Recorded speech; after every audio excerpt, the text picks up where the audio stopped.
सुप्रभात कक्षा द्वितीय। बच्चों, विषय आपका हिंदी रिमझिम। तो चलिए आप भी अपनी हिंदी की पुस्तक रिमझिम खोल लीजिए और इसमें देखिए बच्चों, इसमें हम अध्ययन कर रहे थे 7वें अध्याय मेरी किताब का। और आज हम इसी क्रम में आगे बढ़ते हैं। तो जिसमें आज आप खोलेंगे पेज नंबर 42 तो आप भी देखिए अपनी पुस्तक में।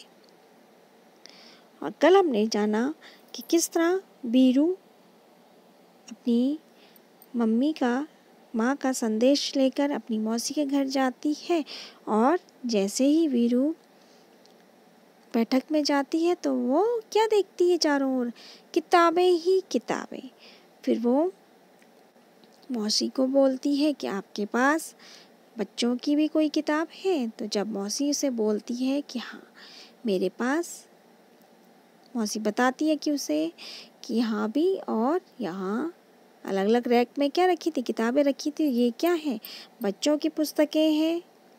और फिर जब मौसी वीरू को कहती है कि तुम यदि कोई पुस्तक लेना चाहती हो तो तुम बताओ। और जब मौसी वीरू को कहती है कि तुम ये पुस्तक लो तो वीरू से क्या कहती है? ये तो क्या है? बहुत मोटी है। और दूसरी पुस्तक के लिए वीरू कहती है कि ये क्या बहुत बड़ी है, मेरे बैग में नहीं आएगी। तो आज हम इसी से आगे बढ़ते हैं। तो देखिए आप भी अपनी पुस्तक में। फिर मौसी ने एक तीसरी किताब दिखाई।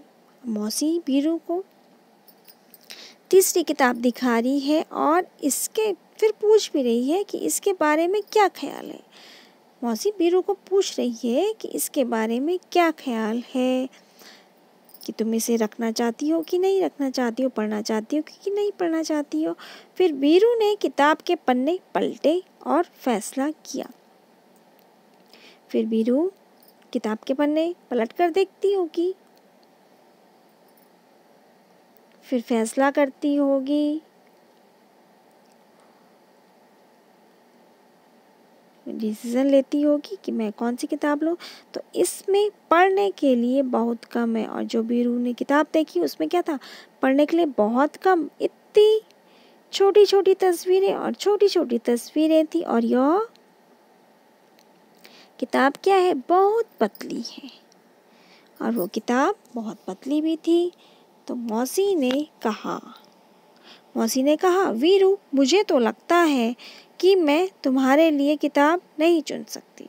फिर मौसी वीरू को कहती है कि मुझे तो लगता है कि मैं तुम्हारे लिए कोई किताब नहीं चुन सकती।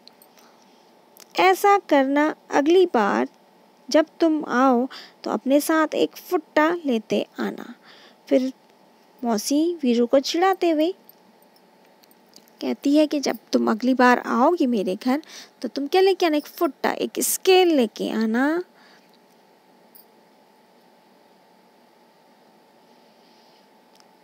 फिर वीरू कहती है कि फुट्टा क्यों? फिर पूछती है कि फुट्टा क्यों?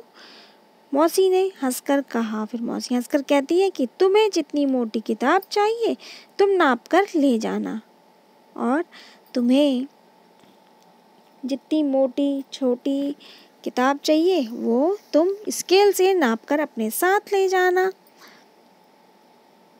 फिर ठीक है ना? मौसी कहती है ठीक है ना। वीरू ने माँ के भेजे हुए कागज को मेज पर रखा और भाग खड़ी हुई। और फिर वीरू की माँ ने संदेश दिया था, मैसेज दिया था, उसे वीरू मेज पर रख देती है और बाहर जाकर खड़ी हो जाती है। तो इस तरह से हमने यहाँ पे इस अध्याय में जाना कि किस तरह वीरू हर एक पुस्तक के लिए क्या कर रही है, कि कोई क्या है? मोटी है, कोई बड़ी है, कोई बहुत पतली है। तो इस तरह वो हर पुस्तक के लिए ले जाने के लिए आनाकानी कर रही है। और फिर मौसी उसे छेड़ते हुए कहती है कि जब तुम अगली बार मेरे घर आओगी तो तुम अपने साथ क्या लेके आना? एक फुट्टा, एक स्केल लेकर आना।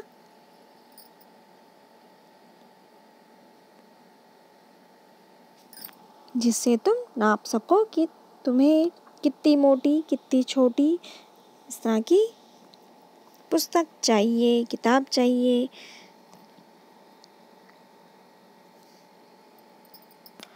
और फिर वीरू को लगता होगा कि मुझे भी मौसी क्या कर रही है, छेड़ रही है, चिढ़ा रही है, क्योंकि वो हर किताब के लिए आनाकानी कर रही है। फिर क्या करती वीरू? वीरू की माँ ने उसे संदेश दिया था उसे मेज पे रख देती है और बाहर भागकर खड़ी हो जाती है। तो इस तरह से बच्चों आप भी यह अध्याय एक बार फिर से पढ़ने का प्रयास करेंगे। तो चलिए आज आप मेरी किताब अध्याय को एक बार फिर से पढ़ लीजिए। तो धन्यवाद बच्चों।